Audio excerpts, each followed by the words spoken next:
गुजरात हकीम मोहम्मद अरशद से मुरारपुर में खासतन तहरीक मनहाजुल कुरान में शमूलियत की दावत का प्रोग्राम मुनक्किद हुआ। मुरारपुर लौड़ाए चक्कड़ाल मकरियां प्यारा और बोरा से तहरीक से गैर मुंसलिक नए अफराद ने शिरकत की। ज़िले सदर TMQ डॉक्टर सैयद हारून बुखारी और ज़िले सदर मिनहाज यूथ लीग गुजरात राना अहमद रसा ने तहरीक के अगराज और मकासद पर नए लोगों को ब्रीफिंग दी। आखिर में सवाल और जवाब की नशिस्त भी हुई। तकरीबन तमाम अहबाब ने तहरीक में शमूलियत और जिम्मेदारियां कबूल करने पर रसामंदी जाहिर की और अपने अपने गाँव आने की दावत दी।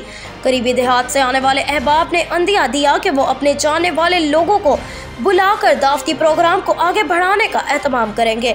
अगले जुमे को इंशाल्लाह चक्कड़ाल, बोड़ा, प्यारा और मकरियां का दावती तंजीमी दौरा होगा और इन देहात में पहली बार तहरीक मनहाजुल कुरान की तंजीमात का क़याम अमल में लाया जाएगा।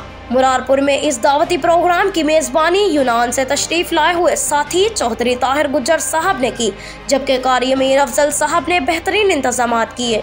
चौधरी मोहम्मद अकरम चौधरी असलम गुजर ज़िले general secretary Pakistan Awami Tehreek Gujrat, Ali Irfan city सदर Minhaj Youth League Gujrat, Ali Usman city general secretary Minhaj Youth League Gujrat, Syed Mohammad Bukhari, Mohammad Latif, Mohammad Jawad Azam, Mohammad Waqas ने भी शिरकत की।